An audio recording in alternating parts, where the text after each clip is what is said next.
While Democrats hold their convention in Chicago, former President Trump and his running mate, Senator J.D. Vance, are planning a series of counter-programming events beginning tomorrow, with a Trump speech on the economy in York, Pennsylvania, while Vance campaigns in Philadelphia. Joining me now is Trump ally, Republican Senator Lindsey Graham of South Carolina. Senator Graham, welcome back to Meet the Press. Thank you. Thank you. Well, thank you for being here. Let's start with some of the concerns that former President Trump's allies have had about him not staying on message in the way that he is talking about his new rival, Vice President Kamala Harris. Here's what Nikki Haley had to say about that. Take a look. The campaign is not going to win talking about crowd sizes. It's not going to win talking about what race Kamala Harris is. It's not going to win talking about whether she's dumb. It's not. You can't win on those things. I think the campaign needs to focus. That's the main thing. Look, this is a winnable election, but you need to focus. Senator, do you agree with Nikki Haley's assessment? Yeah, I don't think I don't look at Vice President Harris as a lunatic. I look at her as the most liberal person to ever be nominated for president in the history of the United States. She's going to the Soviet Union playbook to lower prices called price control. She wants to eliminate private health care. She's for reparations. She's against fracking. She's for the Green New Deal. On and on and on. So I would make it about policy. A nightmare for Harris is to defend her policy choices.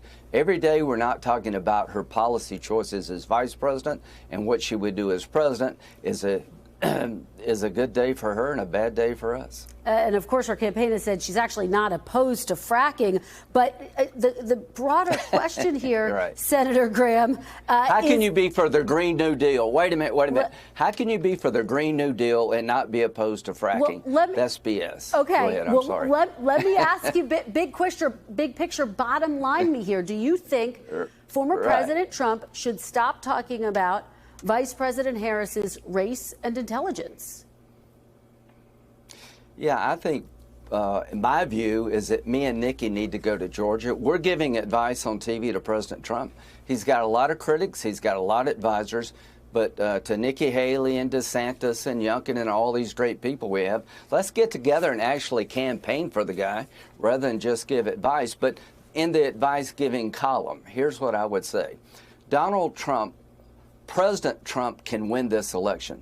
His policies are good for America, and if you have a policy debate for president, he wins. Donald Trump, the provocateur, the showman, may not win this election. So I'm looking for President Trump to show up in the last 80 days to define what he will do for our country, to fix broken borders, to lower inflation. The numbers that Americans are living with under Harris-Biden are terrible. 50% increase in gas prices, mortgage rates going through the roof, grocery costs are really high. That's what I would focus on. Policy. Yeah. Policy is the key to the White House. All right, let's talk policy. Of course, we did get new inflation numbers this week, their lowest level since 2021, but I do want to talk to you about policies. Former President Trump talking about tariffs when he was at a rally in Pennsylvania yesterday. Of course, his proposal to impose tariffs on all goods coming into the United States. Take a look at what he had to say. A tariff is a tax on a foreign country. That's the way it is, whether you like it or not. A lot of people like to say, oh, it's a tax on us. No. It's a tax on a foreign country. Senator, do you acknowledge what almost every economist agrees to, which is that ultimately consumers bear the burden of tariffs? In theory, yes. But how do you get people to change their behavior when they're cheating you? You put a tariff on their products. I want to put a tariff on every country who buys oil from Iran to stop them from buying oil from a terrorist country. So if you're Russia and you're China and you're buying oil from the Ayatollah going around sanctions, I'd like to put a tariff on products coming into America so you'd stop helping a terrorist. Here's Trump's policy on tariff that I embrace without hesitation. Whatever you do to us, we're going to do to you.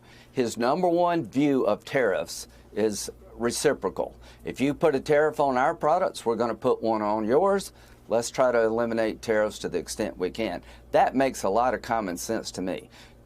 Trump was strong against China. He actually put tariffs on China's cheating practices, and they changed their behavior. He threatened to put tariffs on Mexico unless they helped us with immigration, and they actually did. Tariffs as a tool to change behavior can be good. Well, and just to be clear, the Nonpartisan Tax Foundation determined that those tariffs that you mentioned imposed some $80 billion of new taxes on consumers. So just to be clear, you would support his plan to impose tariffs on all goods coming into the U.S.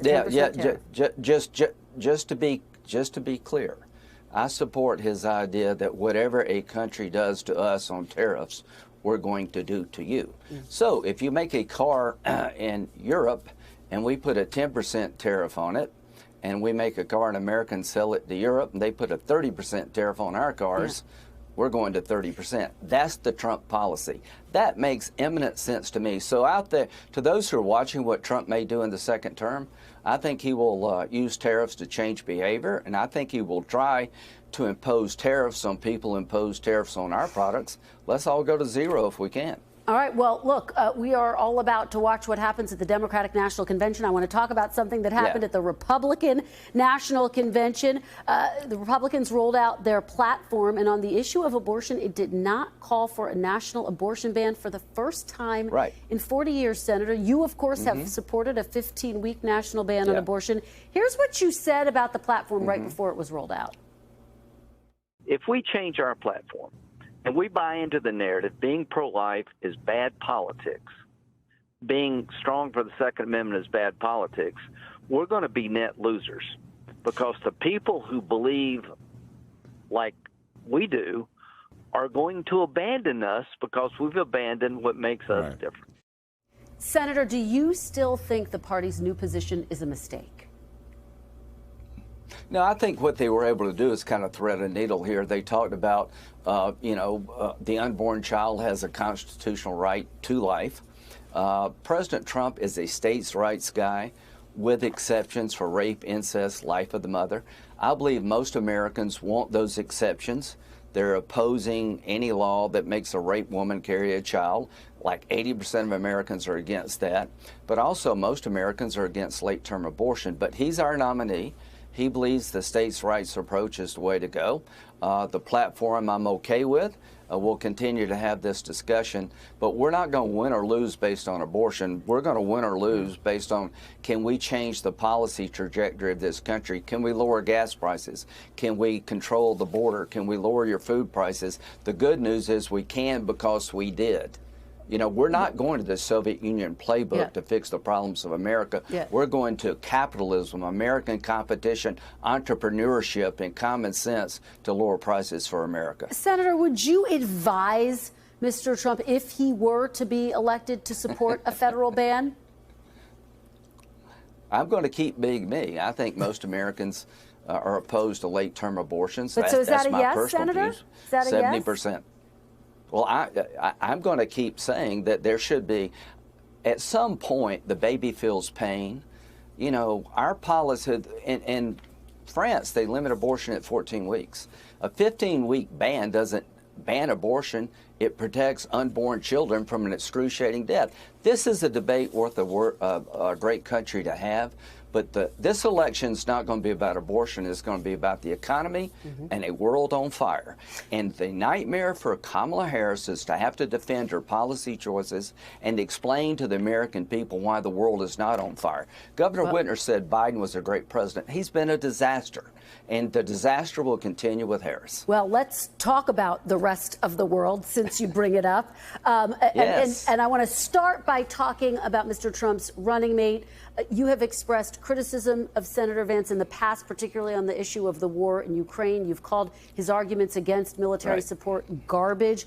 You are just back from a trip to Ukraine. We're going to get to it in 1 minute. But first, on this question, do you think that Senator Vance has enough foreign policy and national security experience to step in the role of president on day one, if that were to be necessary?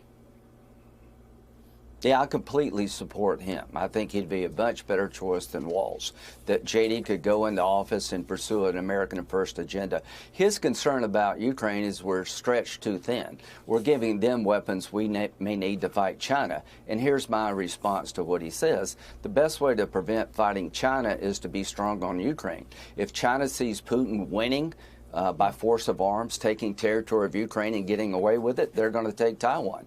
This disaster of an invasion by Putin is really biting him. NATO is stronger. He's an indicted war criminal. He's lost the entire European continent almost for gas customers because of his invasion. So I want to deter China, and the best way to deter China, I think, is to get Ukraine right. And I just got back from Ukraine. Yeah. I am in awe of these people. We were told Kyiv would fall in 4 days. Well, 2.5 years later, they're taking Russian territory. They're in Russia. They've taken half of what Putin seized from the initial invasion, and we need to pour it on and help these people when it comes to dealing with this Russian invasion to reset the world. All right. Well, since you told us about your trip to Ukraine, let me ask you about the Middle East very quickly. President Biden has said on ceasefire talks in Gaza, quote, that they are in the end game. Do you think that is accurate? Yes. Do you think they're close to getting a deal to release the hostages? I hope and pray, but right back to Ukraine. The #1 request of President Zelensky of me was to go to President Biden and ask him to lift the restrictions on how they can use weapons. Canada did this. We need to go all in, allowing them to use these weapons to get Putin to the negotiating table. We're not going to win in Ukraine by military conquests of Moscow or Kyiv, but we got to get Putin to the table, and he will come to the table when the pain gets too great. Lift the restrictions, President Biden, on the weapons that have been late to get to Ukraine. As to the ceasefire, I'm hoping and praying the hostages come back, but I'll say this until I can't say it anymore. What is the day after like? If we get a ceasefire and we don't have the Arabs come in and take over the Palestinian file, we will be right back at it again. So normalization between Saudi Arabia and Israel is the key to a permanent peace in the Mideast. And I've been working with President Biden to achieve that goal, and I still think we can. Well, you take me to my final question. You've been working with President Biden for quite some time, including in the Senate. Do you think your former colleague in the Senate made the right decision by deciding not to run again, Senator Graham? Yeah, I think he did. I think he did it for the country and for his party.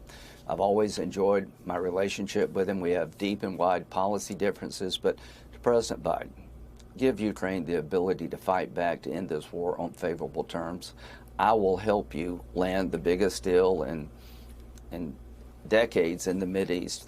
I will help you find a way to have Saudi Arabia and Israel normalize. I will push Israel to do what they need to on the Palestinian file to get MBS to take over Palestine and reform the West Bank. I wish you well. Let's end on a high note here, President Biden. Senator Lindsey Graham, thank you so much. Thanks for watching. Stay updated about breaking news and top stories on the NBC News app or follow us on social media.